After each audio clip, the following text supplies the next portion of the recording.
Everyone knows about Dana's coke issue and all the hookers and So I want to ask you about some fighters, the first one being Floyd Mayweather Jr.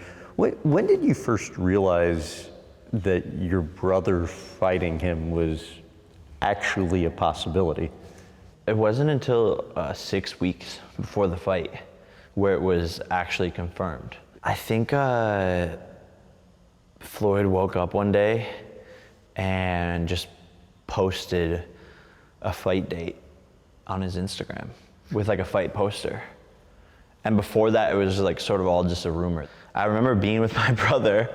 It was actually after I beat Ben Askren, and we were in Miami celebrating, and we both like woke up hungover, and he was like, "Oh, I guess this is real. June 6th, I'm fighting Floyd," and he immediately flew here home to Puerto Rico and just started training in training camp. When you grabbed his hat, what are you thinking? Man, I wasn't thinking past just that moment.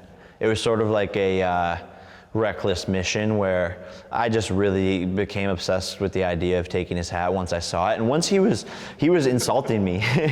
He was insulting me in the press conference. And so I was like, oh, okay, like, you want to loop me into this? No problem. And I was like, okay, the only way that this is going to work is if I go up to him, act like I'm talking smack, and then just snatch it and see how far I could run. And your brother was actually initially mad at you, right? I think he was just caught off guard. He was scared for me because he didn't know what happened. Like he saw me getting jumped by 20 different guys. So as an older brother, he was freaking out and panicking. And then I think he realized, like, oh wow, that just made this fight so much more real. Right. The storyline got 10 times better because Floyd's pissed off. Now he wants to kill the Paul brothers. And then the next day, news articles come out saying he's training harder than he was training against McGregor to fight Logan. So now the fight just got that much more real. The videos accumulated over $1 billion in media value for free just because I got punched in the face. And I'm like, yo, I just sold you probably like 400,000 more pay-per-view buys so you could thank me later. What do you think of Canelo? I think he's great, man. I respect him. I think we've had words back and forth, and he says I need to work on my boxing ability, and I agree, like, of course, 100% I do. And I've really come to like his personality, actually. I think when he started doing more media, showing his life behind the scenes, he never really had done that before. And I watched your guys' sit down talk, and I realized he's a good guy. Yeah, and maybe in a different lifetime we would probably be friends.